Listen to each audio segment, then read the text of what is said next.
How is your company different than ones founded by non-Christians? So what's unique?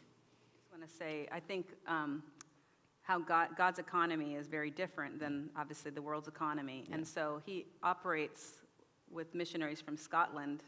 That's kind of the commodity that he operates under. And so in the world today, you open up the LA Times or the Wall Street Journal, and like the college scandal is the big case right now, and we all kind of look at Lori Loughlin and Felicity Huffman and all these cases, and we love to scoff at them and look at their major mistakes, and obviously criminal mistakes in this case. But then the world is just kind of done with them, you know. We close that chapter and we go on to the next scandal. But God's not done with them. God's not done with any of us. And is in the Christian economy, the prisoner, the homeless, you know, the outcast, the middle-class person who's a nobody, who's never going to make the front page of the news because they started a new startup or didn't. Their husband's a plumber, they've been a school teacher their whole life. But God's going to say, what did you do with what I gave you? Like Matthew 25, he's going to look at, I gave you 2 talents, I gave you this, and what did you do with that? And so in God's economy, he's never done with us. He's redeeming our society. He's trying and using us.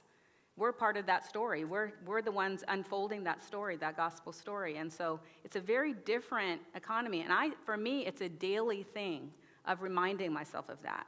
Because you open up the news, you turn on your whatever app you have for your news, and you're accosted with these messages of success means X, money, a promotion, you know, a retirement community to leave in, the status of your mutual fund.